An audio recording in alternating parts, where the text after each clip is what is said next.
So hello dear students, स्वागत है आप लोगों का हमारे यूट्यूब चैनल आओ आगे बढ़े में। दोस्तों, आज हम लोग पंडित रविशंकर शुक्ल विश्वविद्यालय का बीएससी फाइनल ईयर का जो जूलॉजी का सेकंड पेपर है उसका आंसर डिस्कस करने जा रहे हैं। इस क्रम में देखते हैं कि हम लोग यूनिट 1 का जो फर्स्ट क्वेश्चन है ना, उसका अथवा वाला क्वेश्चन मनुष्य से संबंधित किन्हीं दो अनुवांशिक विकारों का संक्षिप्त वर्णन कीजिए। ये क्वेश्चन है, उसका आंसर आप लोगों के लिए ये। तो फर्स्ट अनुवांशिक जो डिजीज है वो क्या है? हीमोफीलिया। ओके, तो हीमोफीलिया क्या होता है जी, उसके बारे में आप लोगों के सामने आंसर दिया गया है। इस आंसर को आप लोग नोट डाउन करते जाइए, है ना। तो हीमोफीलिया एक अनुवांशिक रोग होता है जो कि एक क्या बोलना चाहिए, एक पीढ़ी से दूसरी पीढ़ी में हस्तांतरित होता है। ओके, तो ये किस प्रकार से प्रभावी होता है, किस प्रकार से इफेक्ट डालता है, ये आप लोगों को आंसर में दिखाया गया है। फिर नेक्स्ट देखते हैं वर्णांधता अर्थात कलर ब्लाइंडनेस। ओके, तो कलर ब्लाइंडनेस भी एक प्रकार की अनुवांशिक बीमारी ही होती है ना। तो इसको क्या बोलते हैं, जिसमें कलर का विभेद करने में दिक्कत होता है। तो ये क्या है? वर्णांधता है। तो इसका आंसर आप लोगों के सामने आ रहा है। इसमें क्या कारण होता है, क्या प्रॉब्लम्स आती है, कैसे ये एक पीढ़ी से दूसरे पीढ़ी में स्थानांतरित होती है, क्या क्या इसके फैक्टर होते हैं, इसके मतलब वाहक कौन होते हैं, ये आप लोगों को आंसर में दिखाया गया है। ओके, फिर चलते हैं अगले क्वेश्चन की तरफ। हम लोग चलते हैं फिर क्या है, यूनिट नंबर 2। यूनिट नंबर 2 क्या है, इसका जो क्वेश्चन क्या है, पीएच एक्टिव, है ना। तो पीएच किसे कहते हैं? तो पीएच किसे कहते हैं, ये जो क्वेश्चन 2 का है उसका पीएच वाला क्वेश्चन है, उसको आप लोग नोट डाउन करते जाइए। ओके, इसमें पीएच क्या होता है, ये तो एक ये स्केल होता है पीएच, जो कि अम्ल और क्षार मतलब कोई भी सॉल्यूशन को मतलब कि अम्लता और क्षारिकता को प्रदर्शित करता है। तो ये पीएच के बारे में आप लोग ये स्लाइड बाय स्लाइड आते जा रहा है, उसको आंसर नोट डाउन करते जाइए, है ना। और ये एक स्केल होता है जिसमें 1 से लेकर 7 तक ये का जो नंबर आता है वो अम्लीय प्रकृति के होते हैं, और जिनका नंबर पीएच स्केल में 7 से लेकर 14 तक आता है वो क्षारीय प्रकृति के हैं, और जिसका नंबर बीच में आता है अर्थात 7 में आता है वो उदासीन होता है, जैसे कि जल, है ना, आसुत जल उदासीन होता है। तो इस प्रकार से इसका निर्धारण किया जाता है। इसमें 7 अम्लीयता का क्रम 7 से पीछे जाने पर, 1 की तरफ जाने पर अम्ल क्या होता है, बढ़ते जाता है, और 7 से 14 की तरफ जाने पर कि नंबर जाने पर क्षारिकता का क्रम बढ़ते जाता है। तो ये पीएच स्केल होता है, इसको आप लोग नोट डाउन कीजिए, है ना। फिर उसके बाद आता है इसी में है मतलब पीएच स्केल होता और एक बफर सॉल्यूशन होता है। बफर सॉल्यूशन वो सॉल्यूशन होता है जिसका पीएच मान कोई भी दूसरा सॉल्यूशन डालने से उसका पीएच मान चेंजेस नहीं होता, वो वैसे का वैसे रहता है। जैसे कि क्या बोलना चाहिए, ब्लड एक बफर सॉल्यूशन है, बफर विलियन है, जिसमें और दूसरे सॉल्यूशन को डालने पर इसकी पीएच मान में कोई कमी नहीं आता है। ओके, तो ये आप लोगों के सामने answer slide bye slide show हो रहा है, आप लोग इसको मतलब इसका आंसर नोट डाउन करते जाइए अपने आंसर शीट में। तो दोस्तों, ये आंसर शीट को मतलब हमारे जो टीम मेंबर है ना, उन लोगों ने काफ़ी मतलब अलग अलग सोर्सेस के माध्यम से आप लोगों के लिए आंसर प्रोवाइड किए हैं। तो दोस्तों, उन लोगों के मोटिवेशन के लिए, उत्साहवर्धन के लिए, है ना, तो उन लोगों के लिए मतलब ये चैनल को वीडियो को लाइक कर दीजिए और चैनल को सब्सक्राइब कीजिए, और जितना हो सके अधिक से अधिक अपने मित्रों के साथ शेयर कीजिए, ताकि हमारे टीम मेंबर जो है वो प्रोत्साहित होते रहे और आप लोगों के लिए ऐसी वीडियो बनाती रहे, है ना। फिर नेक्स्ट चलते हैं दोस्तों, क्वेश्चन नंबर 2 का ब क्या है, कोशिका झिल्ली, है ना। से कोशिका झिल्ली के पार परिवहन को समझाना है ना।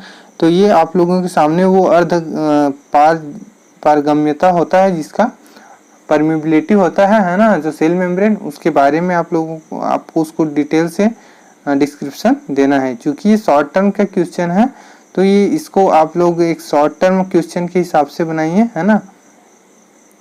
ये विद डायग्राम शो हो रहा है, इसको आप लोग डायग्राम भी ड्रॉ कीजिए, है ना।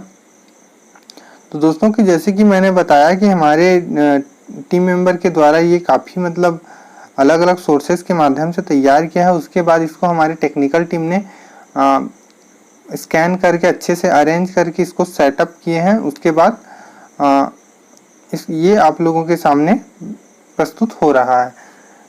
तो दोस्तों उन लोगों की इस मेहनत को मतलब मोटिवेट करने के लिए और उत्तेजित कर मतलब प्रोत्साहित करने के लिए, है ना, वीडियो को लाइक कर दो और ज़्यादा से ज़्यादा अपने दोस्तों में शेयर कर दो। दोस्तों चलते हैं नेक्स्ट क्वेश्चन, अगले क्वेश्चन की तरफ। यूनिट नंबर 3, यूनिट नंबर 3 का जो क्वेश्चन है हम लोग देखते हैं क्या है। एमिनो एसिड की संरचना व उसके जैविक कार्य पर टिप्पणी लिखना है ना। तो ये फुल क्वेश्चन है 10 मार्क्स का। तो ये एमिनो एसिड की उसकी संरचना है, उसके जैविक कार्य क्या क्या है, एमिनो एसिड के बारे में आप लोगों को डिटेल से आंसर करना है। इसको आप लोग सिनॉप्सिस वाइज बनाते जाइए। जैसे कि मैंने पहले ही बता दिया था, एक वीडियो बनाए हैं कि जूलॉजी के लिए आंसर कैसे लिखें। वो एक मॉडल आंसर है, उसका सिनॉप्सिस तैयार करने का, फिर उसके बाद उस सभी आंसर उसके आधार पे बन जाएंगे। तो आप लोग उस वीडियो को जाकर देखिए और उस आधार पे अपने उस वीडियो को देखने के बाद आपको एक समझ विकसित होगा कि टोटल बड़े क्वेश्चन को आंसर कैसे किया जाता है ना, उसको किस प्रकार से विभाजित किया जाता है, कैसे क्लासिफाइड किया जाता है, अलग अलग सेक्शन को कैसे बांटा जाता है, उसमें आप लोग वहां पे जाकर सीखेंगे। तो उसके माध्यम से आप लोग सिनॉप्सिस तैयार कर पाएंगे, है ना। तो हम लोग कुछ वीडियो में सिनॉप्सिस डाले हैं, सभी में तो नहीं डाल पाए क्योंकि इसमें एक थोड़ा सा मेहनत लगता है और हमारे पास कंटेंट ज़्यादा होने के कारण मतलब अलग अलग क्लासेस की वीडियो बनाने के कारण वो टाइम नहीं दे पाए, इसलिए हम लोगों ने सिनॉप्सिस नहीं बनाया है। हम लोग कोशिश करेंगे कि अगले वीडियो में हम लोग सिनॉप्सिस बना सकें। ओके, तो आप लोग हम लोगों ने एक वीडियो बनाया है, वहाँ पे आप लोग जाकर देखिए कि सिनॉप्सिस कैसे तैयार करते हैं, फिर आप लोग स्वयं से बना सकते हैं। तो उसके आधार पर फिर आंसर आसानी से आप लोग लिख सकते हैं और ज़्यादा से ज़्यादा मार्क्स गेन कर सकते हैं। फिर चलते हैं दोस्तों अगले प्रश्न की तरफ। अगले प्रश्न के नंबर में देखें तो हम लोग यूनिट नंबर 4, यूनिट क्रमांक 4 में देखेंगे उसका क्वेश्चन क्या है जी। उसका क्वेश्चन है क्लोन जीन्स क्या है। ओके, तो क्लोन जीन्स क्या है विस्तार से वर्णन करना है।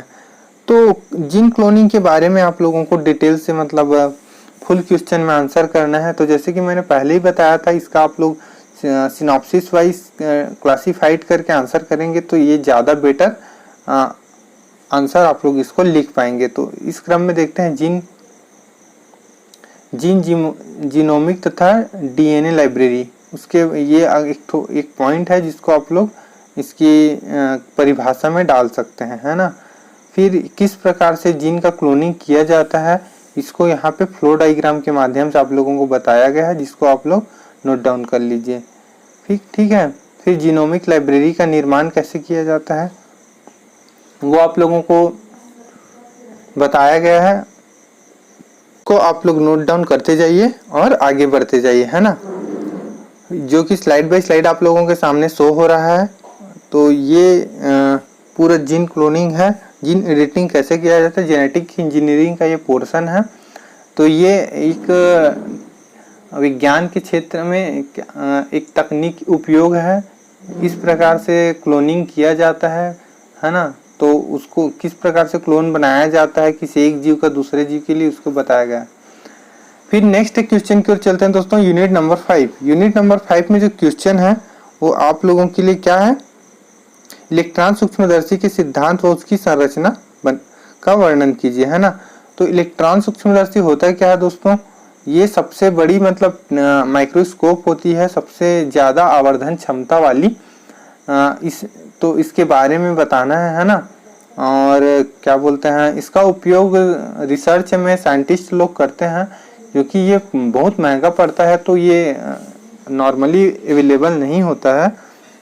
तो ये कैसी कार्य करता है, इसका सिद्धांत किस सिद्धांत पे काम करता है, क्या इसकी क्रियाविधि है, क्या इसकी सीमाएं हैं, है ना, क्या इनकी विशेषताएं हैं, किस स्तर पर इसका उपयोग किया जा रहा है वर्तमान समय में इसको, और इसके क्या मेरिट्स है, क्या डीमेरिट्स है, क्या इसके पॉजिटिव इम्पैक्ट है, क्या निगेटिव इम्पैक्ट है, ये सारी चीज़ें आप लोगों को बताया गया। आप लोग तो ये हमारा चैनल, आओ आगे बढ़ें, इसको सब्सक्राइब करें, लाइक करें और दोस्तों में शेयर करें। So wish all the very best. आप लोगों का दिन मंगलमय हो। Thank you.